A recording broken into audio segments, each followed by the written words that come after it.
Simba ambao hajaitikia najua kwa nini. Simba safi sana. Ndugu wanahabari, niwashukuru sana kwa kuendelea kufanya nasi kazi kwa karibu sana. Lakini vile vile kwa viongozi wetu waandamizi ambao wako hapa, viongozi wetu waliopita, viongozi wetu wa sasa, niwashukuru sana kwa jinsi ambavyo mmekuwa mnaonyesha ushirikiano mkubwa kwa klabu yetu ya Simba Sports Club, klabu ambayo imeendelea kuongoza katika Afrika Mashariki na Kati, lakini vile vile tukielekea katika azma ya kuwa moja ya vilabu bora na vilabu bingwa barani Afrika.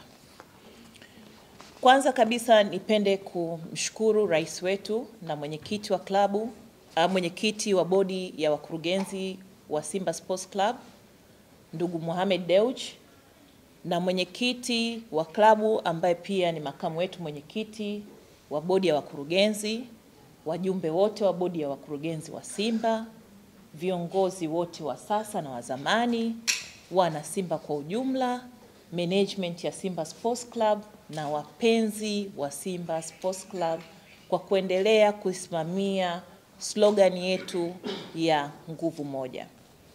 Nafahamu wote kwa pamoja tuna kiu kubwa ya kupata matokeo. Na matokeo haya sio katika kushinda tu mechi hii, lakini matokeo haya ya pamoja tunaenda kuyapata kwa kushinda na kufuzu. Kwa sababu tukipata magoli mawili bila, hatujafuzu. Tukipata moja bila, hatujafuzu. Kwa hiyo azma yetu sisi kama management ni kuhakikisha tumeweka mazingira wezeshi, mazingira sahihi ili kuisaidia timu yetu kupata matokeo ambayo yatatuwezesha sisi kufuzu.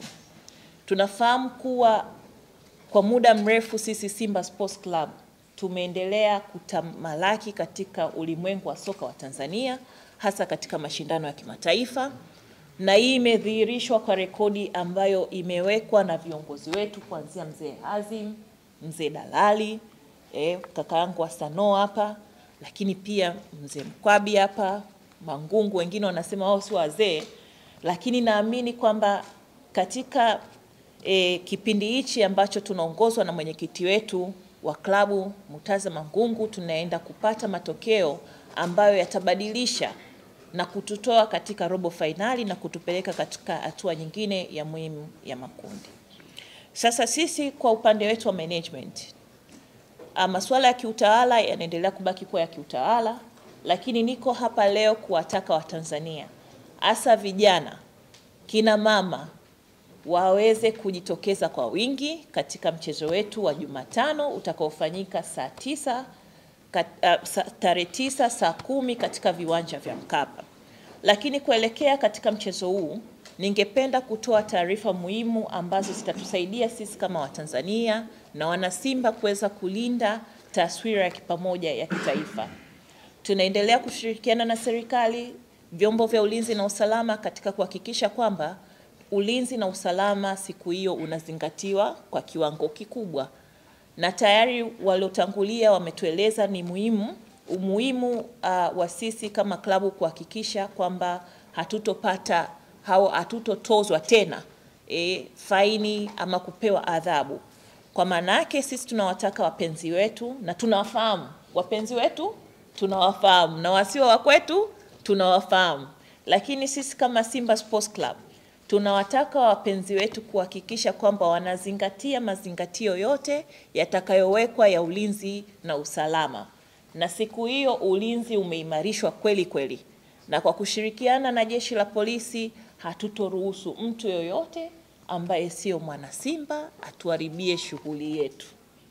Nimeongea kwa msisitizo kwa maana kwamba sisi kama klabu tumeimarisha ulinzi kila kona.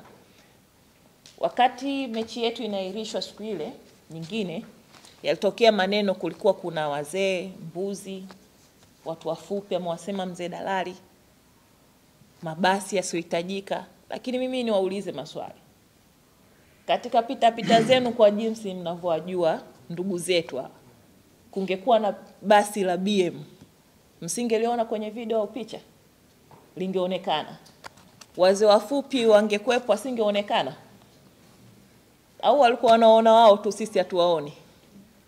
Sasa sisi tutume message moja tu kwamba waje watu wafupi, waje watu warefu, yaje mabasi ya BM, kama mechi haikuhusu baki nyumbani.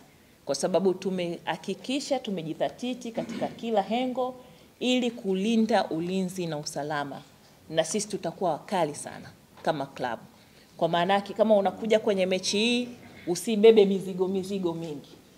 Begi lako liache mahali, unasururu, umetoka shamba, umetoka kufiksi umeme, umetoka kwenye kibarua, eka zile nyenzo zako sehemu sahihi ili uingie uenjoy. Kazi yetu siku hiyo ni moja tu, kushangilia na kuhakikisha timu yetu inafuzu. Kwa kusema hayo basi, mimi nitambue umuhimu wenu nyinyi mashabiki wetu na wapenzi wetu, na niwatake sana mjitokeze kutoka pembe zote za Tanzania, nchi jirani. Tunawakaribisha pia mashabiki wetu walioko katika Jumuiya ya Afrika Mashariki kuja kwenye mchezo huu muhimu ambao ndio utaenda kuamua hatima ya klabu bora kuliko zote kwa ukanda wa Afrika Mashariki na Kati. Mara baada ya kuyasema hayo, nichukue fursa hii basi kumleta kwenu mwenyekiti wetu wa klabu ndugu Murtaza Mangungu, ambaye pia ni makamu mwenyekiti wa bodi ya wakurugenzi, ili aweze kuzungumza nanyi. Asanteni sana. Karibu mwenyekiti.